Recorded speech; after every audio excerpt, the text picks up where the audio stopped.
Gli ultimi due pari contro compagini abbordabili hanno lasciato il segno in casa Acragas ed ad evidenziarlo è l'attuale classifica, terza posizione con ben 4 squadre sopra ad un punto e più sopra ancora il Dattilo a punteggio pieno. Nulla di compromesso, il tempo è galantuomo e i margini di ripresa ci sono tutti, a patto che rientrano prima possibile tutti gli infortunati che stanno determinando i veri problemi biancazzurri. Anche i tifosi che hanno ammirato la squadra nelle prime giornate imputano agli infortuni il cambio di tendenza, ma restano fiduciosi per il futuro. Intanto in seno alla squadra l'umore rimane molto buono e c'è la ferma volontà di ritornare a macinare punti. Ottime chance, stiamo parlando dello spogliatoio, ce l'hanno Perrone, Ferrante, Procida e lo stesso Treppiedi.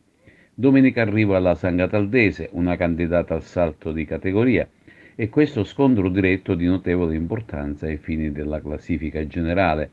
La squadra ha bisogno di grande calore da parte dei propri tifosi e la società, in occasione della gara interna con la Sangataldese, ha invitato tutti i ragazzi delle scuole calcio di Agrigento ad essere presenti in curva gratuitamente insieme ai dirigenti.